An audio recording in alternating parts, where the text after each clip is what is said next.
Welcome to Wisdom for the Present, where we take ancient truth and bring it into clear, modern understanding. This episode uses AI-generated narration based on human-researched and written material. Usually when we talk about a medical diagnosis, there's this underlying expectation of precision. It feels sort of like engineering. Right, yeah, it's binary. Like, you have a fracture or you don't. Exactly. You break your arm, the x-ray shows that jagged white line, and the doctor just points to the film and says, there it is, Yep. That's the problem. You apply a cast, and in 6 weeks, the bone knits back together. I mean, it's a very comforting system because we fundamentally like things to be visible, Categorized. and solvable through a really clear, linear process. You really do. Yeah. But then you step into the world of, say, neurodevelopment or complex psychological trauma, and suddenly that x-ray machine is just entirely useless. Yeah, completely. You're no longer looking at a clean break on a film. You are looking at a diagnostic landscape that is incredibly murky. You're dealing with layered histories, environmental factors, invisible internal responses. Right, you're diagnosing the muddy waters of human experience. Yeah. Which requires a completely different analytical toolkit. And that concept, the transition from a clean binary problem to a murky systemic crisis, is exactly how it feels when we try to navigate a world or a culture that seems, entirely hostile to our deepest values. Yeah. It is never a clean break. It is this slow, agonizing, invisible pressure. You are trying to build a coherent sense of self, a stable mind, maybe a functional family. But it feels as though the very social mirror you rely on to reflect your identity back to you it's just cracked and distorted. Mm-hmm. Every message you get from the surrounding culture is telling you that your worldview is not just wrong, but actively harmful. Which is a profoundly disorienting place to exist. And that disorientation brings us directly to our focus today for this deep dive. It does. We are examining an ancient text specifically designed to function as a survival guide for that exact psychological and social environment. Yes. And that is the biblical book of 1 Peter. And to decode the mechanics of what this text is actually doing, we are bringing in two really foundational historical commentaries. That's Albert Barnes' Notes on the New Testament and Matthew Henry's complete commentary. Yeah, those are heavy hitters. They are. And our goal is to extract the practical wisdom, the moral insight, and the life application for you, the listener. Because while the text is ancient, the socio-psychological dynamics it addresses are incredibly relevant right now. Absolutely. But to really understand the sheer weight of what 1 Peter is proposing, we have to grasp the physical and social reality of the people receiving this letter. Yes, the context is everything here. Right. So the text opens by addressing its audience as strangers scattered throughout Pontus, Galatia, Cappadocia, Asia, and Bithynia. If you look at a map, these are regions in modern-day Turkey. But the operative word there is strangers. Yeah, strangers. Other historical translations use the terms exiles or pilgrims. And we aren't talking about nomadic travelers who just chose a life of wandering. Right. Not at all. No. These are Jewish and Gentile converts to early Christianity in the 1st century, and they are a fiercely marginalized demographic. Fiercely. They are experiencing systemic cultural suspicion that we, in the modern world, would find really hard to fathom.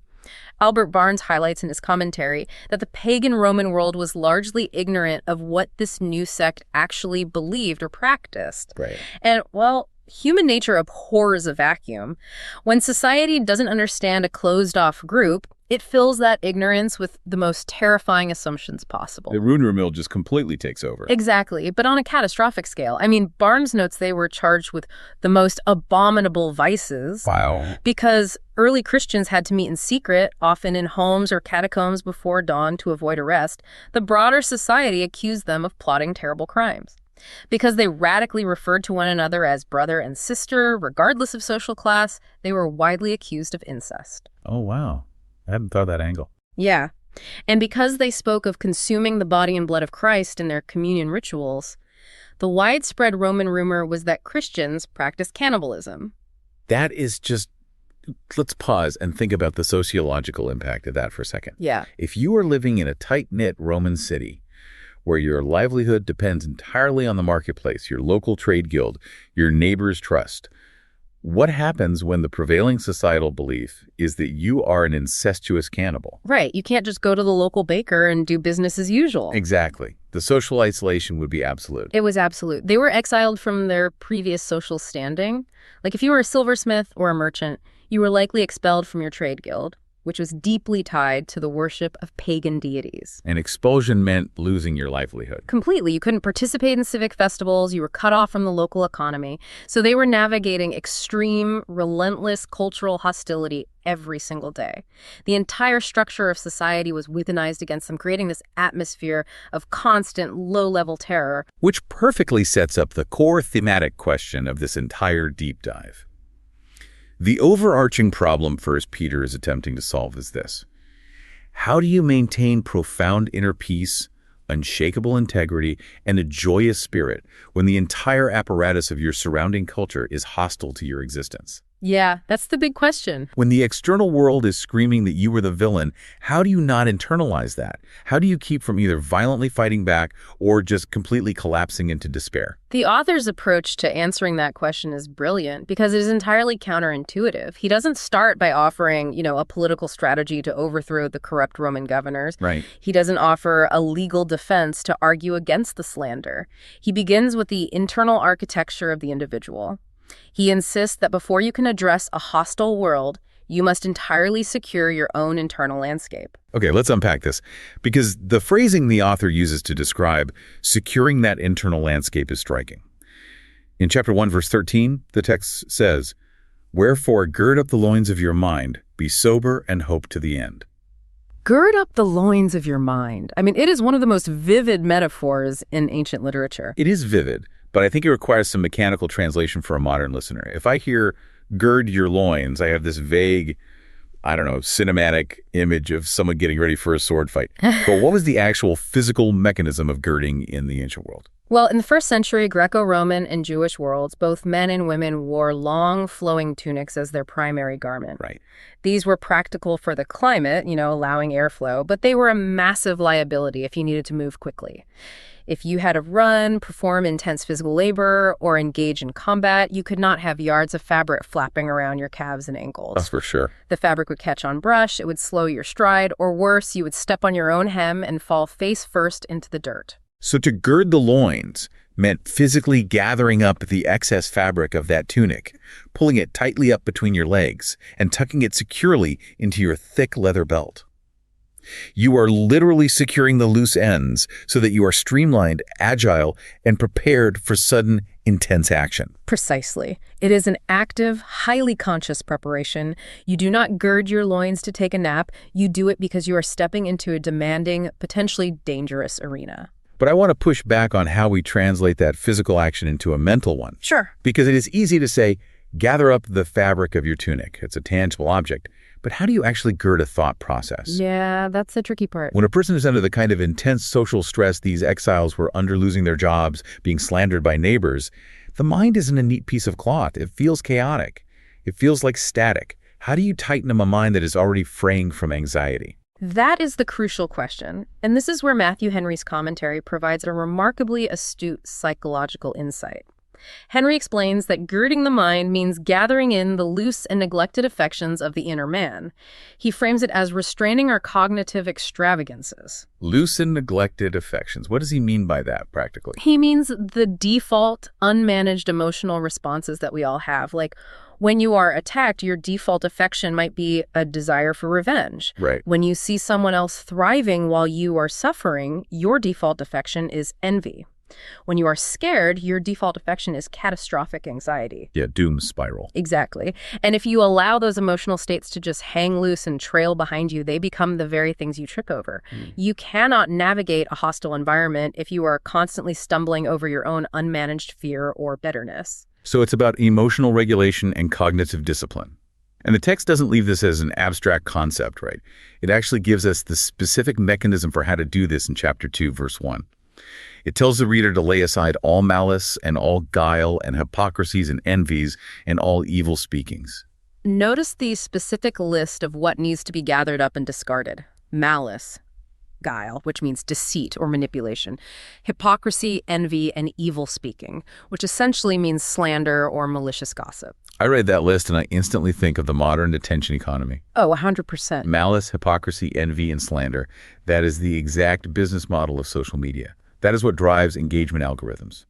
If you want a modern translation of what it means to leave the loins of your mind completely ungirded, it is waking up, rolling over, and doom-scrolling through a feed designed to make you envious of curated lives and outraged of political enemies. It is the cognitive equivalent of leaving your tunic dragging in the mud. Matthew Henry points out that a mind cluttered with these vicious humors is entirely incapable of receiving truth or maintaining resilience.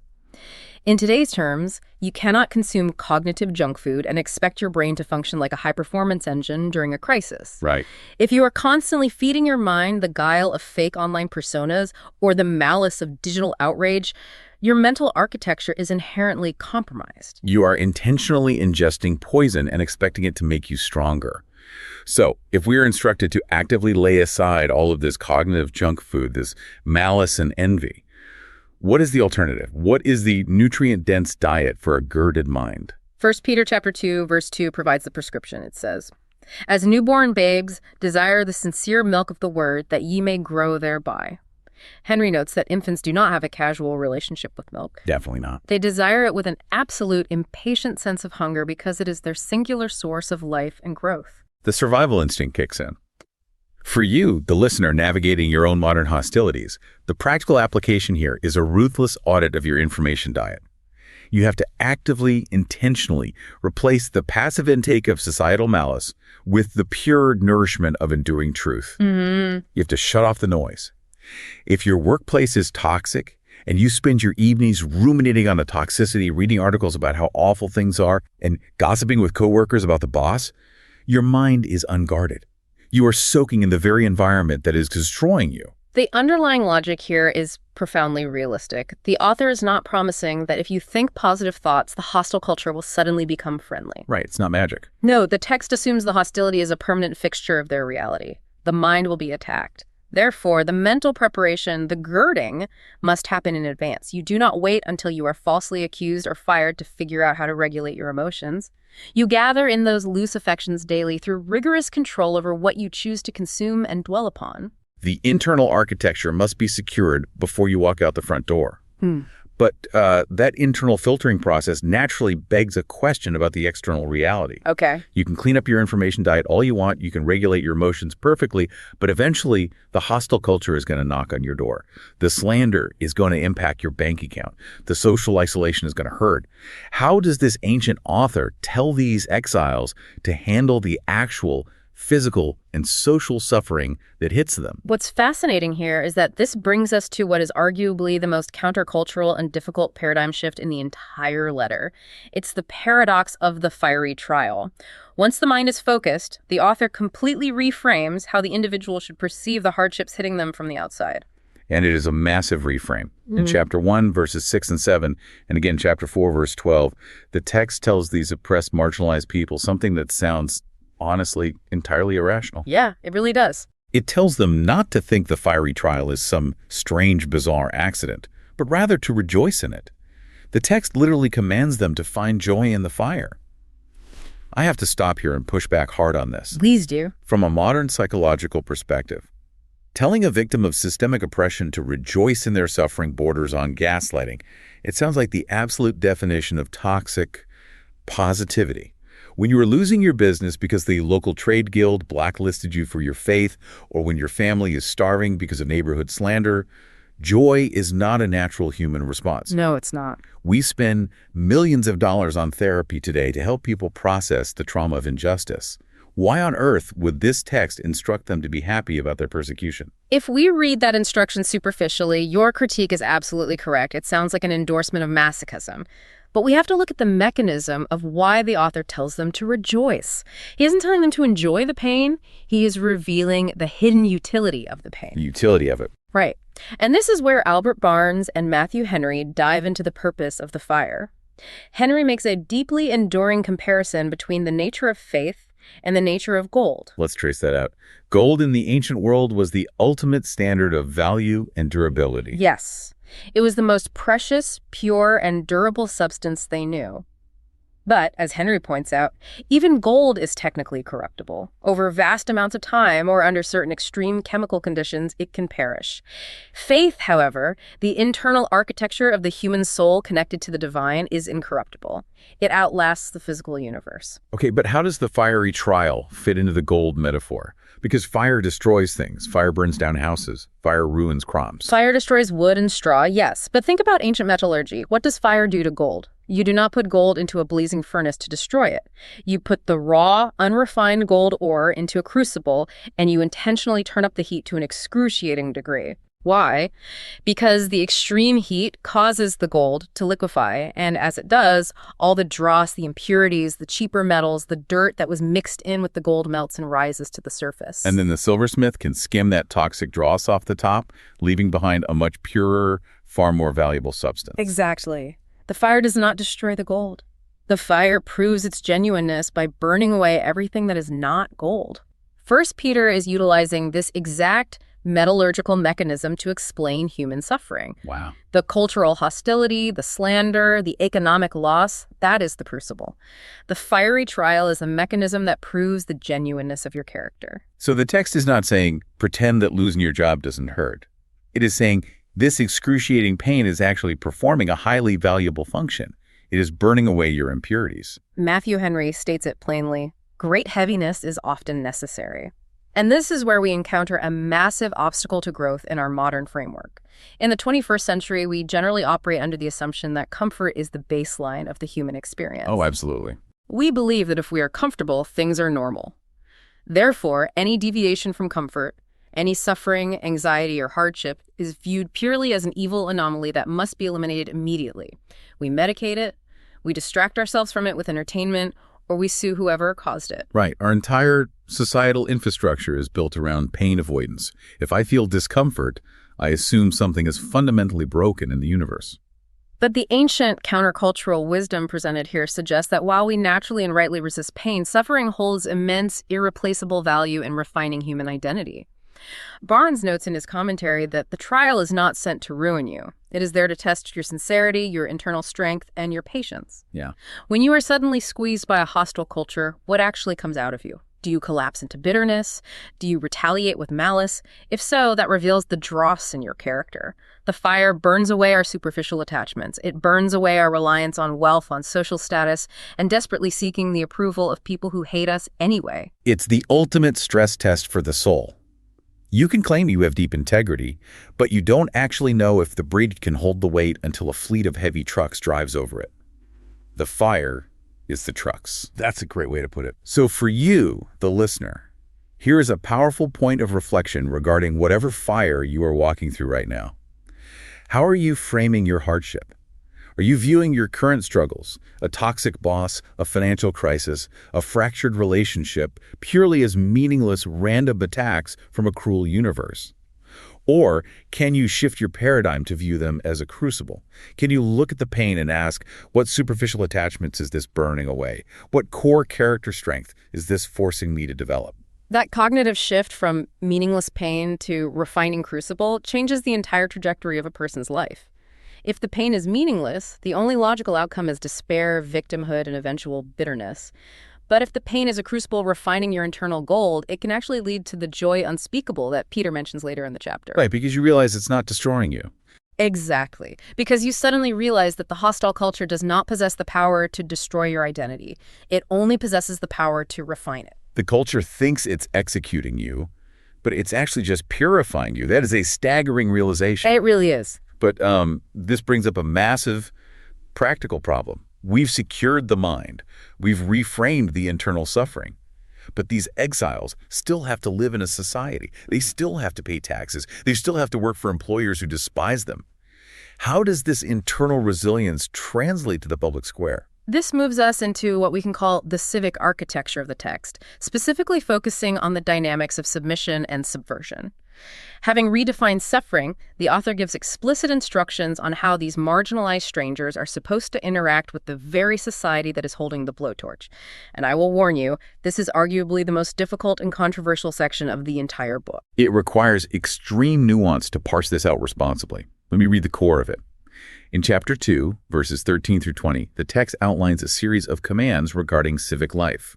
It tells these oppressed Christians to submit themselves to every ordinance of man. It says to submit to kings as supreme rulers and to governors. And then it gets even harder. It tells servants to be subject to their masters with all fear, not only to the good and gentle masters, but also to the forward. The Greek word translated as froward there is scolios, from which we get the medical term scoliosis. It literally means crooked, warped, harsh, or morally unreasonable. Okay, I am going to challenge this directly, because reading this with modern eyes sets off every alarm bell we have. Doesn't this sound like a theological recipe for becoming a doormat? Oh, absolutely it does. How can this ancient text ask people to willingly submit to oppressive, unjust, and crooked systems and employers? We look at human history, and we know that verses exactly like these have been weaponized by abusers and tyrants to demand compliance from their victims. It sounds like the text is telling victims to just shut up and take the abuse. It is a vital and necessary challenge. Any reading of this text that endorses tyranny or domesticates abuse is a catastrophic misreading.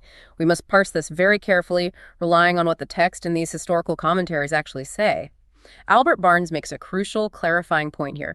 He argues emphatically that this passage is absolutely not about endorsing abuse, nor does it justify in any way the sinful and harsh behavior of the oppressor. If it's not justifying the oppressor, then what is the psychological or social strategy here? The strategy is about demonstrating the absolute sustaining power of true internal religion and utilizing radical compliance as a form of social subversion.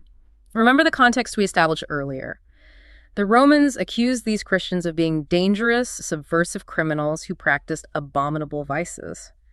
The primary social goal for these early believers was to prove those accusations factually false. I see.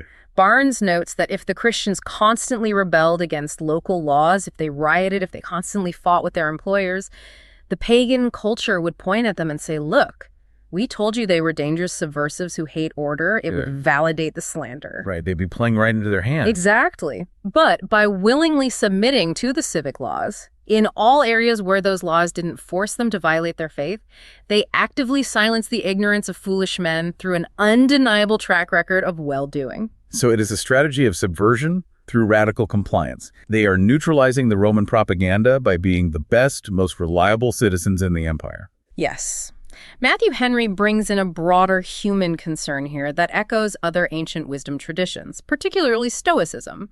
Henry points out that true human liberty isn't always defined as the absence of external chains.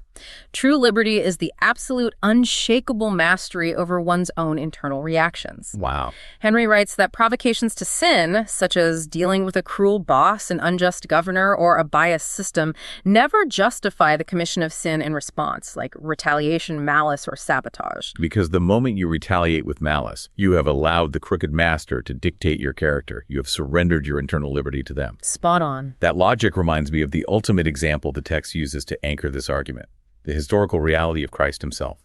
In chapter 2, verses 21 through 23, the author points to Christ's execution. It says that when he was reviled, he reviled not again. When he suffered physical torture, he didn't threaten his torturers. He just committed his soul to the one who judges righteously. From a sheer power dynamic perspective, he supposedly had the cosmic power to retaliate and annihilate his abusers, but he consciously chose not to.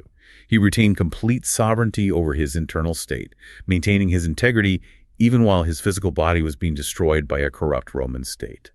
The psychological mechanism the author is employing here is profound. He is telling these scattered, exiled Christians a hard truth. You cannot control the Roman Empire. You cannot control the whims of the local governor. You cannot control the harshness of a crooked employer. But you can control yourself. By maintaining your integrity, by refusing to sink to the moral level of your abusers, you become untouchable on a character level. Let's translate this to a 21st century reality. Think about a modern toxic workplace or the highly polarized vitriolic nature of our political climate. When we are attacked, the immediate instinct is to fight fire with fire. If someone slanders you online, the cultural instinct is to dox them or destroy their reputation in return. If your boss is crooked or toxic, The instinct is to quietly sabotage the project, do the bare minimum, or spend your entire lunch hour bad-mouthing them to your colleagues. And by doing so, you slowly become a reflection of the very toxicity you claim to hate. You lose your moral high ground. You lose your internal liberty. Exactly. But the modern translation of 1 Peter's civic architecture is this: the ultimate subversion of a corrupt system is maintaining your own radiant integrity within it. You silence foolish men not by outshouting them on a social media thread. You silence them by an undeniable long-term track record of excellence and character. You do your job impeccably. You treat the harsh boss with a baffling level of professional respect. You refuse to participate in the office gossip. Over time, the contrast between your unshakable character and their crooked cruelty becomes so glaringly obvious to everyone else that it completely disarms the prejudice. You win the conflict not by destroying the opponent, but by out-charactering them. Out-charactering them. That shifts the locus of control entirely. It removes the power from the oppressor and places it squarely in your own hands. You alone decide what kind of human being you are going to be, regardless of how harsh the environment is. And that concept of unshakable character naturally drives the text out of the public square and into the most intimate, private space possible, the home. This brings us to the domestic architecture of the letter. How does this philosophy of non-retaliation, internal liberty, and suffering as a crucible alter family dynamics? Here in Chapter 3, the author specifically addresses wives and husbands. And once again, we encounter ancient cultural ideas that are deeply challenging, even triggering to modern sensibilities. Absolutely. A modern listener is going to instantly bristle when they read this section. Chapter 3, verse 1 instructs wives to be in subjection to their own husbands. And then just a few verses later, it launches into a critique of outward adornment. Right. The hair and the gold. Yeah. It warns against the braiding of hair, the wearing of gold, or the putting on of fine apparel. In our current culture, which champions fierce independence and views fashion as a vital form of self-expression and empowerment, this text sounds incredibly antiquated, patriarchal, and arguably oppressive. It sounds like it's telling women to be quiet and wear drab clothing. If we connect this to the bigger picture, and if you read it without understanding the psychological and historical context of the first century, it certainly sounds that way. But we have to ask, what is the enduring underlying wisdom beneath the ancient cultural scaffolding? Okay, what do the commentators say? Both Barnes and Henry agree that the core message here isn't a treatise on fashion. The text is setting up a stark contrast between the corruptible external world and the incorruptible internal world. The author is urging women, and by broad extension all people facing marginalization, to prioritize the hidden man of the heart over the anxious, desperate pursuit of external status symbols. We really need to dig into the psychology of why people hyperfixate on external status symbols, especially marginalized people. When society strips away your dignity, when you are in exile, when your neighbors call you a criminal, there's a deep human trauma response that kicks in. You try to buy your dignity back. Yes. You try to armor yourself in expensive things to force the surrounding culture to respect you. If they won't respect your beliefs, maybe they will respect your braided hair, your gold jewelry, or your fine Roman apparel. It is an attempt to construct an external shield of undeniable wealth or status to deflect the cultural hostility. And we see the exact same psychological mechanism today, just updated for the digital age. Yeah. I think about modern influencer culture and the broader economy of status. We have entire global industries built on the modern equivalent of the plaiting of hair and wearing of gold. Oh, without a doubt. It's the carefully curated social media grid. It's the obsession with luxury brands, high-end cars, the perfect filters, staging elaborate vacations just for the photo. People spend massive amounts of money and exhaust their mental energy constructing this flawless external brand to prove to the world that they have value. But the tragedy of that pursuit, as the author points out, is that all of it is corruptible. It is fragile. The luxury bag loses its luster, the social media algorithm changes, and you lose your followers. The wealth can vanish overnight. And often, while all this energy is poured into the external shield, the hidden man of the heart, the actual internal architecture of the person, is left chaotic, deeply insecure, and riddled with anxiety. The text asserts that the true ornament, the thing that possesses actual incorruptible value in the sight of the divine, is a meek and quiet spirit. And by meek, it doesn't mean weak. It means power under control. It means a calm, resilient, untroubled inner life that does not need to scream for attention or validation from a hostile world. Your external brand will eventually end up in a landfill, but your internal character is yours forever. And we also must examine the historical context of verse 7, which shifts the focus to how husbands are instructed to behave. Matthew Henry points out something deeply profound and historically disruptive here. Let's hear it. The text commands husbands to dwell with their wives according to knowledge, giving honor unto the wife, and treating them as joint heirs of the grace of life. We really need to pause on that phrase, joint heirs. In a first-century Roman or Jewish context, women were legally and culturally treated as property. A father owned his daughter and then transferred ownership to her husband. Women had virtually no legal rights, no standing in court, and certainly no right to inherit property equally with men. Right, they were completely disenfranchised. So for a religious text in the first century to explicitly command husbands to honor their wives and to elevate them to the absolute status of joint heirs, meaning equal partners in the ultimate eternal inheritance of life, was a radical, systemic subversion of the entire social hierarchy of the Roman Empire. It was a massive elevation of women's dignity in a culture that offered them very little. The husband possessed all the cultural and legal power, but the text commands him to use that power not to dominate, but to serve, to honor, and to recognize the absolute spiritual equality of his wife. The overarching domestic architecture being built here is founded on mutual respect and the cultivation of internal character rather than societal dominance or external flashiness. So here is a highly practical daily application for you listening right now. Conduct a rigorous audit of where you are spending your primary resources, your time, your mental energy, and your money. Are you investing the majority of your energy into building your external brand, your reputation, your physical appearance, your status symbols, your online persona? Or are you actively, intentionally investing in cultivating a calm, resilient, and quiet spirit? Are you tending to the hidden person of the heart? Because when the fiery trial actually hits your life, your external brand will not protect your mind. Only your internal resilience will hold the structure together. That is a challenging audit to perform, but it is vital for long-term survival. But this internal focus eventually has to find a voice. We've ordered the mind, reframed the suffering, navigated the civic sphere with radical compliance, and secured the domestic home. But you cannot remain silent forever. Eventually, you actually have to speak to the people who are opposing you. Right. You are living this beautifully subversive life, but at some point, words have to be exchanged. And 1 Peter chapter 3, verse 15 gives the famous directive on exactly how to engage the opposition. It says, "But sanctify the Lord God in your hearts, and be ready always to give an answer to every man that asketh you a reason of the hope that is in you with meekness and fear." We can call this the apologetic of hope. Here's where it gets really interesting. Look closely at the inherent assumption in that phrasing. It assumes that people will actively ask you why you have hope.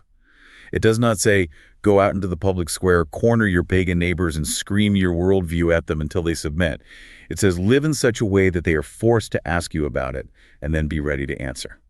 The psychological dynamic at play here is fascinating. Why would a hostile pagan Roman citizen go out of their way to ask a persecuted, marginalized Christian about their internal hope?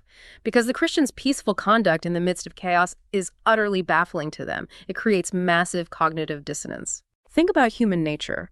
When you are being slandered, the natural biological response is rage and defensiveness. When you are facing economic ruin because you were kicked out of a trade guild, the natural response is panic and despair. If a Roman citizen looks at a Christian neighbor who is losing everything and sees that the Christian is responding with a quiet spirit, unshakable hope, and continued kindness, it breaks their mental model of how the world works. It is an anomaly. It demands an explanation. Your very life becomes a provocation. And when the opponent finally breaks down and asks, how are you not losing your mind right now? Why aren't you angry? That is the moment you deliver your answer. Right.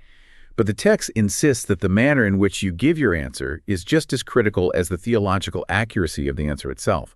It says to do it with meekness and fear, which translates to gentleness, respect, and reverence. Let's contrast that with today. Modern online discourse, especially regarding politics or religion, is an absolute bloodbath. The entire goal is to destroy the opponent, to own them with facts and logic, to post the ultimate humiliating mic drop comeback. It is performative arrogance designed to get cheers from your own side, not to actually persuade the person you're talking to. 1 Peter demands the exact opposite approach. Reasoned defense is absolutely required. You must know why you believe what you believe. But that defense must be delivered with profound gentleness and a deep reverence for the humanity of the person standing in front of you, even if they hate you. But wait, right after giving this incredibly clear, practical advice about talking to your neighbors, the text takes what feels like a bizarre theological detour. In verses 18 through 20, it suddenly starts talking about Christ preaching to the spirits in prison in the days of Noah while the ark was being prepared. What on earth does Noah's flood have to do with how I argue with my hostile neighbors today? It does seem like a massive disconnected tangent, but Albert Barnes provides a brilliant clarification in his commentary that ties the entire concept together perfectly. Many readers get confused here, assuming this is some cryptic reference to Christ offering a second chance to condemn souls in the afterlife. But Barnes argues contextually that this is referring to the spirit of Christ striving, through the historical person of Noah, with the wicked, mocking society of Noah's own time. Walk me through the mechanics of that analogy. Think about the archetype of Noah. He is instructed to build a massive, unprecedented structure, an ark on dry land. The entire culture around him is corrupt, violent, and highly hostile to his message. They are undoubtedly mocking him daily as a lunatic. Oh, for sure. But how does Noah respond? He doesn't form a militia. He doesn't violently attack the people mocking him. He doesn't spend all his time engaging in endless screaming debates in the town square. He patiently, methodically builds the ark day after day, year after year, while calmly warning them of the reality to come. The connection Peter is making to his readers is this. Just as Noah patiently built the ark while enduring the relentless mockery of a hostile culture, you, the marginalized Christian, are called to patiently build a good conscience, an unshakable character, and a holy life while facing Roman hostility.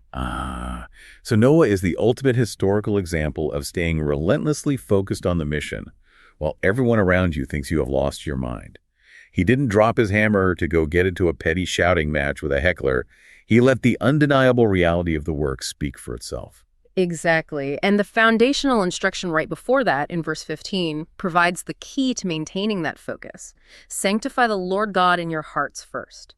Before you open your mouth to defend your hope to a hostile neighbor, you must ensure that your own heart is grounded in a deep reverence for God. If your heart is grounded in a desire to win an argument, to stroke your own ego, or to publicly humiliate your opponent, your defense will be toxic no matter how factually correct your words are. So the practical how-to for the listener is this.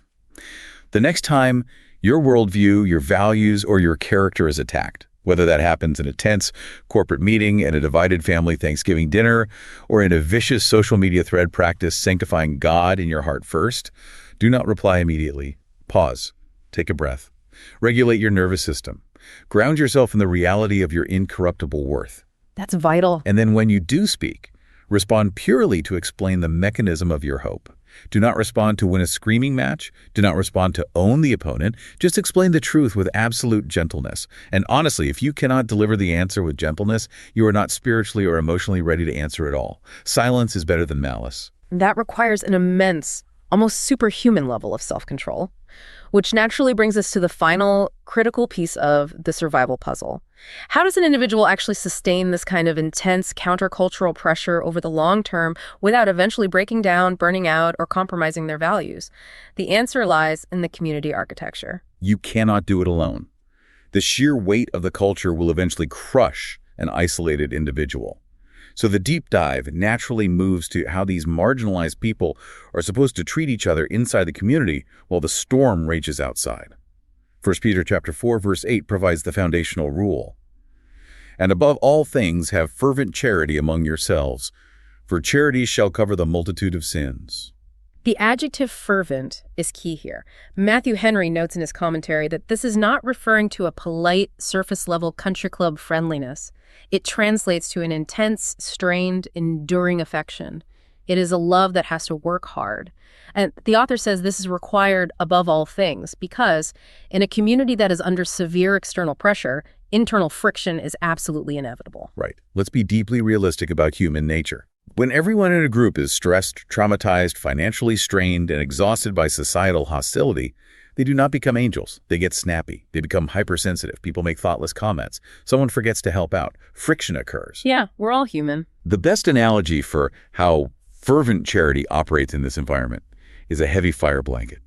Imagine you are cooking in a cramped kitchen, and a small grease fire erupts on the stove. If you panic and try to fan the smoke away, the rush of oxygen actually feeds the fire. It spreads to the cabinets and burns the entire house down. Right. That is exactly what gossip, resentment, and a demand for perfect justice do in a stressed community. Someone commits a minor offense, and instead of forgiving it, people fan the flames by talking about it behind their back, demanding apologies, and holding grudges. The community burns itself down from the inside. But charity covers a multitude of sins, acts like that fire blanket. I love that imagery. When a brother or sister makes a mistake out of exhaustion or stress, instead of fanning the flames, you throw the heavy, dense blanket of love and forgiveness over it. You intentionally snuff out the oxygen of resentment. You choose not to be easily offended in order to protect the structural integrity of the community. And maintaining that kind of high-trust, low-offense environment requires exceptional, mature leadership. The text addresses this directly in chapter 5, giving explicit instructions to the elders of the community.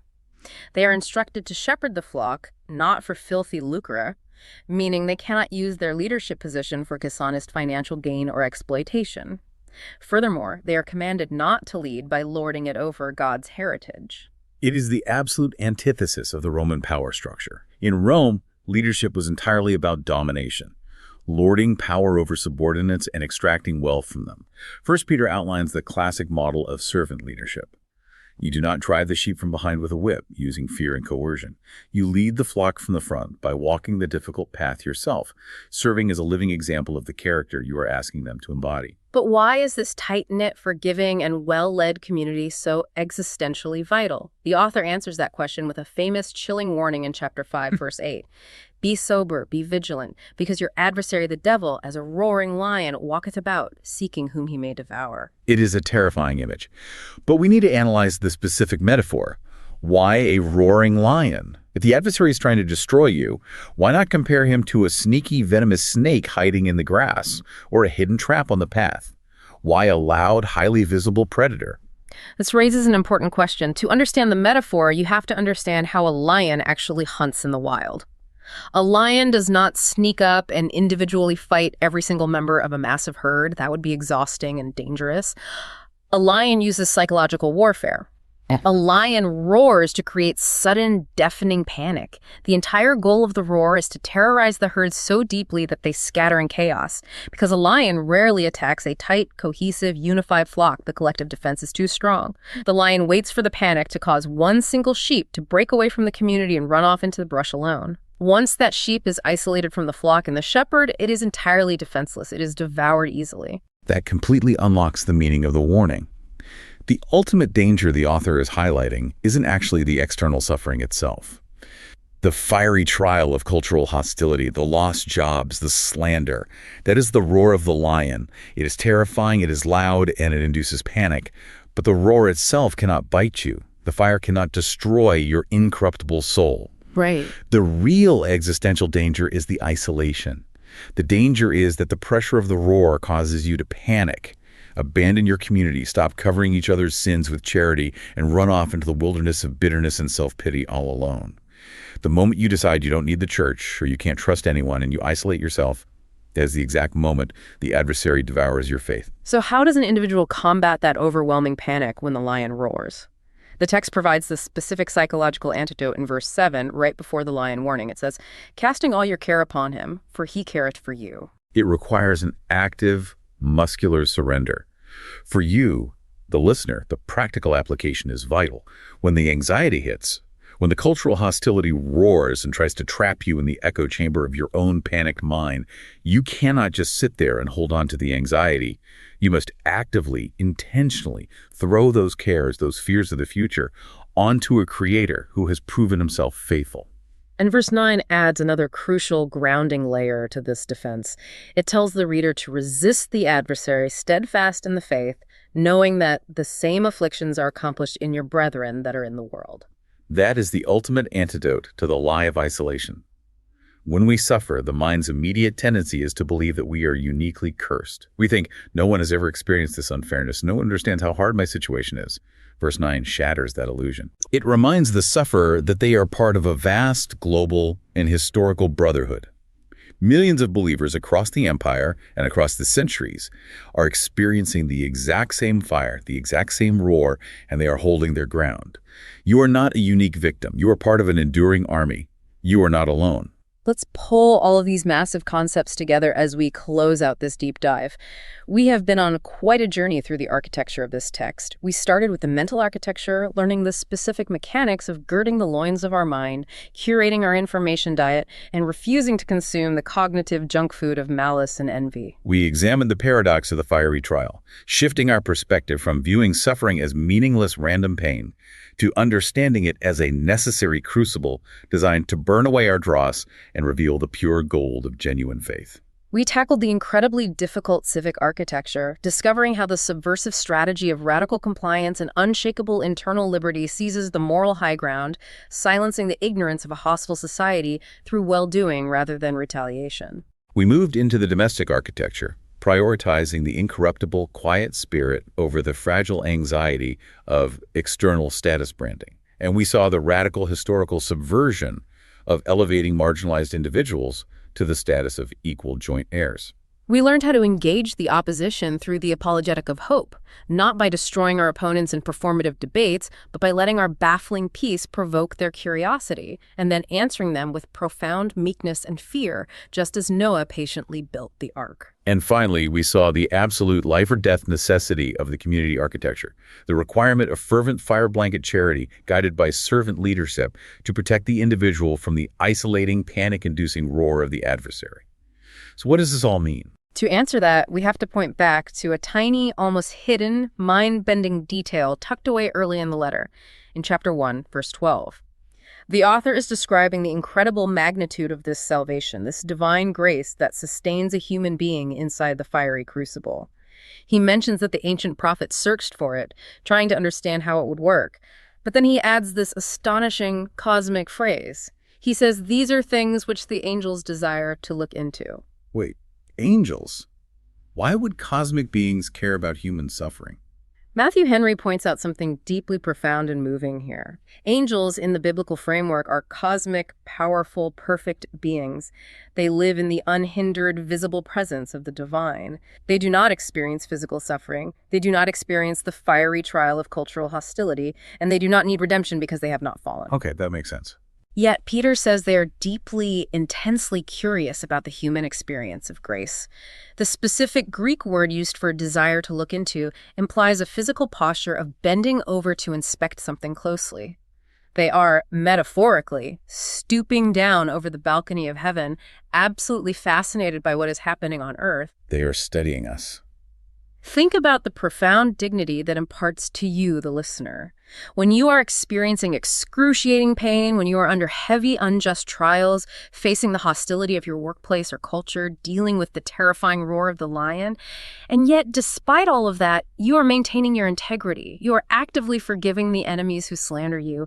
You are somehow finding a joy unspeakable right in the dead center of the crucible. It's beautiful. You are living out a mystery of grace that is so profound, so complex, and so beautiful that the angels themselves are watching in awe to see how it works. They are studying your resilience. You possess a redemption, a functional relationship with the divine in the absolute depths of suffering that these perfect cosmic beings can only observe from the outside. You aren't just surviving a bad situation. You are putting on a display of grace that echoes in the heavens. That completely changes the muddy waters we talked about at the very beginning of the show. The diagnostic landscape of your life might be murky, the cultural storm might be raging with absolute fury, but your internal response to it is a cosmic masterpiece. That's the heart of this section. This is Wisdom for the Present, where understanding leads to clarity, and clarity shapes how we see and live. We'll see you in the next episode.